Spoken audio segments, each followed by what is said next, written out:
Social మీడియాలో సెలబ్రిటీలపై trolling common అనుకుంటున్నారా? కానీ ఇకపై అలా కుదరదు. యాంకర్ అనసూయ తీసుకున్న ఒక్క నిర్ణయం ఇప్పుడు తెలుగు రాష్ట్రాల్లో ప్రకంపనలు సృష్టిస్తోంది.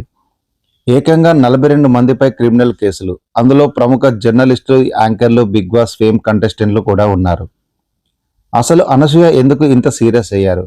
ఆర్టిఫిషియల్ ఇంటెలిజెన్స్ ఈ కేసును ఇంత పెద్ద క్రైమ్ థ్రిల్లర్గా ఎలా మార్చింది? ఆ 42 మంది లిస్టులో ఎవరున్నారు? ఈ స్టోరీ పూర్తిగా తెలిస్తే మీరు ఖచ్చితంగా షాక్ అవుతారు.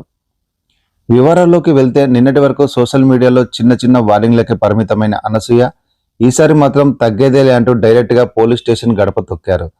తనపై జరుగుతున్నవి మామూలు విమర్శలు కాదని, తన వ్యక్తిత్వాన్ని హననం చేసేలా అసభ్యకరమైన పోస్టులు పెడుతున్నారని ఆమె ఆవేదన వ్యక్తం చేశారు.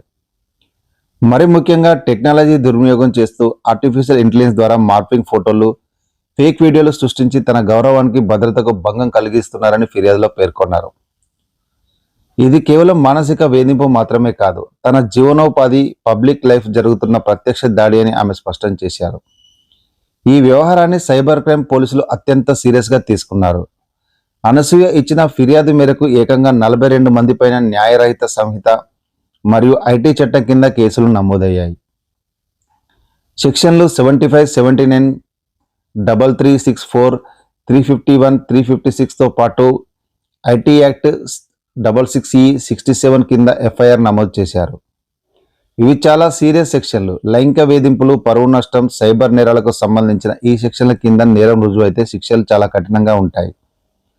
ఈ లిస్టులో ఉన్న పేర్లు వింటే ఇండస్ట్రీ షాక్ అవుతుంది. నిందితుల్లో కేవలం ఆకతాయిలే కాదు, ప్రముఖ యూట్యూబర్లు, జర్నలిస్టులు, టీవీ యాంకర్లు కూడా ఉన్నారు. బయటకు వచ్చిన సమాచారం ప్రకారం Bojja Sandhya Reddy, Priya Chowdary, Gogineni Pavani, Shekhar Basha, Rajini, karate Kalyani, Vijayalakshmi, anchor Rohit, anchor Manoj, Durga వంటి వారు ఈ లిస్టులో ఉన్నట్టు తెలుస్తోంది. వీళ్లతో పాటు పలు ప్రముఖ యూట్యూబ్ ఛానల్, సోషల్ మీడియా పేజీలను కూడా ఈ కేసులో చేర్చారు. తనపై జరిగిన ఈ దాడి యాదృచ్ఛికం కాదని, ఇదొక పక్కా ప్లాన్ క్యాంపెయిన్ అని అనసూయ ఆరోపిస్తున్నారు.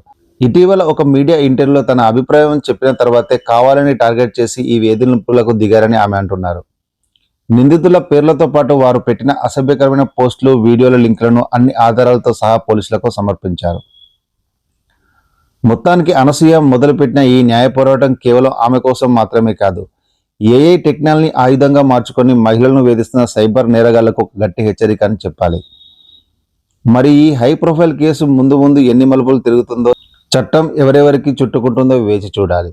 సోషల్ మీడియాలో ఇలాంటి అసభ్యకరమైన ట్రోలింగ్, మార్ఫింగ్ వీడియోలపై అనసూయ తీసుకున్న ఈ కఠిన నిర్ణయం కరెక్టేనా? మీ అభిప్రాయాన్ని కింద కామెంట్లో తెలియజేయండి.